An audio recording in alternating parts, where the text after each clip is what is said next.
Hi, it's Captain Lobates here, and today I want to talk about what I think the fundamental difference between the first generation of cryptocurrency blockchain systems such as Bitcoin and the second generation blockchain systems such as Ethereum really is. So most people like to point out the fact that whereas Bitcoin contains a scripting language that is effectively a stack machine, i.e.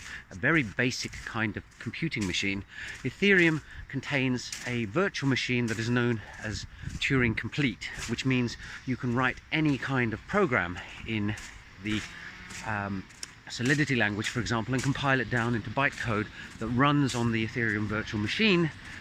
So you get a lot more power as a developer in the Ethereum system than you do in the Bitcoin system. But from my perspective, this actually misses the core point. If you look at Bitcoin, the key concept there is the idea of ownership. The fact that if you have the private keys to an address that has a balance associated with it, then you control that balance. You can decide whether to hold on to it or whether at some future date or even present date to transfer the ownership of that balance or part of that balance to someone else. And that was the big blockchain breakthrough, the idea of having a decentralized ledger that kept track of who owns what, rather than relying on a central party or a gatekeeper to do it for you. Now, Ethereum has that same sense of ownership in that you can have Ethereum addresses that you have the private key to and that have a balance. In Ethereum, that balance is measured in ethers, and you as the owner of that balance can again decide whether you're going to hold on to it or whether you're going to transfer it onward to someone else. But there is one fundamental difference in Ethereum, which is it is not just the holders of private keys who have control over certain balances on the Ethereum ledger. The second thing that is possible is that a program can actually hold a balance. So you can deploy a smart contract and you can load it up with ethers, and now instead of a person controlling that ether balance, the smart contract or the program controls it. And actually the program doesn't have private keys.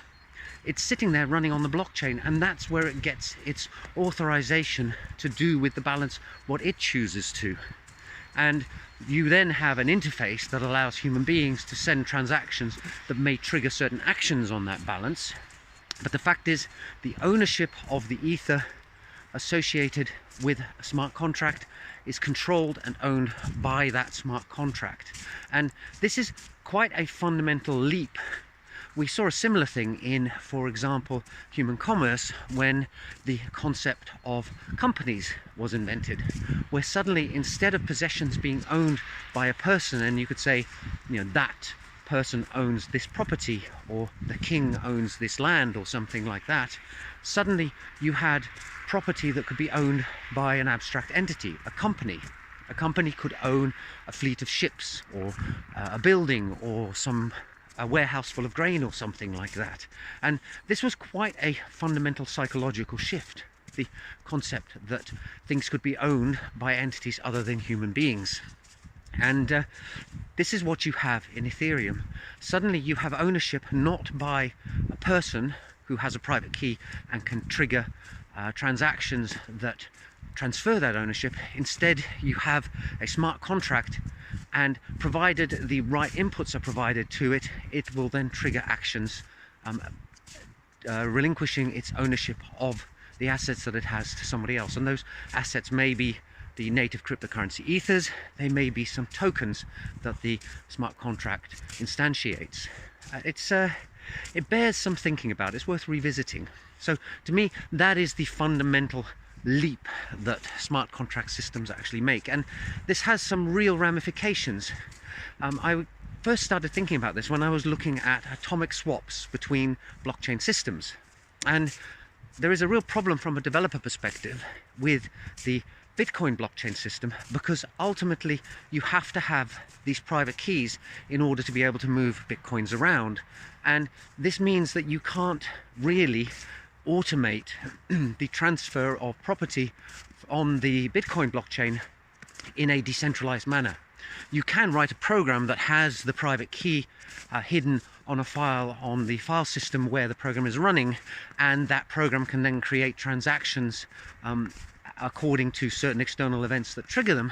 But that program needs to have the private keys, and that means there is a security vulnerability. It also means that a person who has access to that server can come along and take the private keys and submit their own transactions in turn. So unless it's a completely sealed black box, that program doesn't really have true single ownership of the Bitcoin assets. Whereas on Ethereum, you can deploy a smart contract, you can load it up with ethers, and now that program has complete control over these assets, and you can't come along and somehow snaffle the private keys to submit transactions that move that program's assets somewhere else, because that private key doesn't exist. And when you are trying to write a system, produce a system that allows for atomic swaps between Bitcoin and Ethereum, the Ethereum side is great because you can create these smart contracts that are readable by anybody who's got access to the blockchain, i.e. anybody who's got enough technical skill. On the Bitcoin side, there needs to be a custodian, and you see this in, for example, wrapped Bitcoin, where there's a company that will accept your Bitcoins and then create the equivalent amount of tokens on the Ethereum system. So now you can take your Bitcoin wealth and start playing around with it in DeFi systems on Ethereum, but you're relying on a central authority, this custodian of your genuine Bitcoins, to return them to you when you've finished playing around with your wrapped Bitcoin, and you return those wrapped Bitcoins to them. And it's kind of frustrating as a developer. I don't know if there is a technical solution to this, or if it's actually impossible.